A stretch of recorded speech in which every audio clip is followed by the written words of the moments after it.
Burleyso. Hello everybody and welcome back. Today I've got a quick video on stabilizer. A lot of comments out there asking me what type of stabilizer I use, so I thought I'd do a quick video. Let's check it out.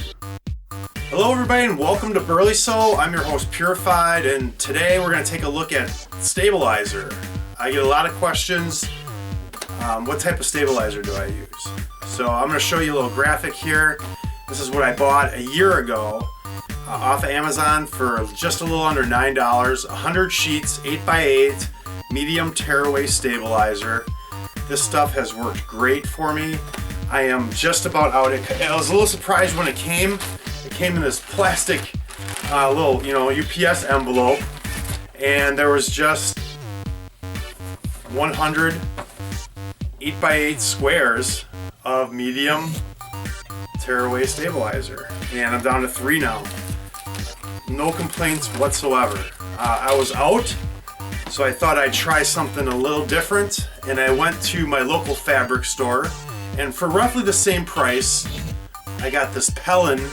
It's the style 806. It's a medium weight tearaway stabilizer. Now I use spray adhesive usually when I attach my stabilizer to my fabric, so that's why it says sew in. You don't need self-adhesive, you just pay extra money for that. Can of adhesives, embroidery spray adhesive, will go quite a long way, because I still have probably a half of a can. And you've seen all the videos I do. I don't video everything that I've ever embroidered as well, so it goes quite a long way.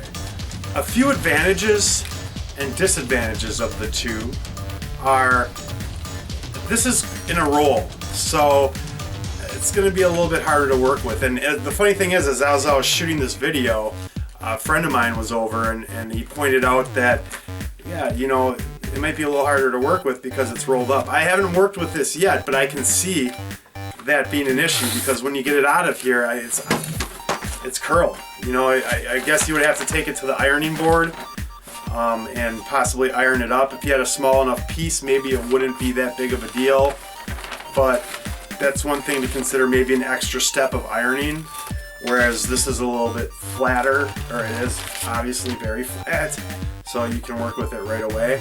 A disadvantage to this would be that you're stuck with this size piece, and this is just about big, it's a little bit bigger than your 4-inch embroidery hoop. So if you're using a larger embroidery hoop, this might not work as well if you're doing a larger design.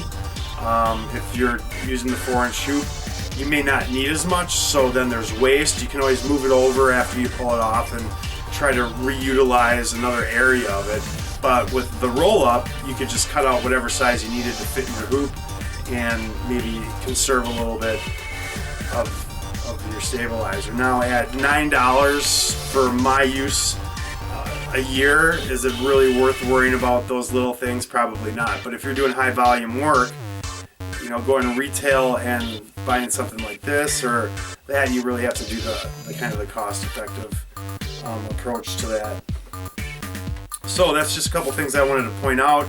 This one right here also seems like it's a little bit thinner, more of a, it was pointed out that's more of like a parchment type of material, and even when you tear it, it tears kind of clean, more like paper, where when you do a little tear in this one, it's a little bit more fibrous. I think there's more of a cross hatching that goes on in the construction of this type of stabilizer than there is on this. As far as design output, I can't see there being a ton of difference. If you need medium weight stabilizer, I can't imagine that this and this are going to be all that much different. So I think a lot of it's preference, some of it's availability, and price consideration as well. They're both the same price. Figuring out cost comparison, I'll put up a graphic right now that shows what this one, what you get area wise on this one for $9 and what you get area wise on this one. So that's really all I got on stabilizer. I just, I've got a lot of comments out there. What type of stabilizer do you use? I never really put a lot of thought in it. I've been using the same thing since day one. $9 Amazon. If you've got Prime, you can get it for free shipping.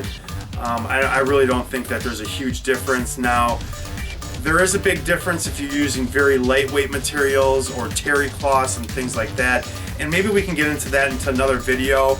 But I would say, you know, the general rule of thumb would be the lighter the material, the heavier the stabilizer you want to use. If you're doing anything that's cotton to thicker materials, the medium weight tearaway works fine. If you're using a terry cloth, you can use this, but you're going to want to use a water soluble top stabilizer over the terry cloth, and that's another video. When I have a project that requires the top stabilizer, I'll certainly show you guys. But I just want to thank everybody for tuning in. Please leave your comments below, share the videos with your friends, like them, check us out on Facebook. I appreciate everybody's support. I'm Purified. Thanks for watching Burley Sew.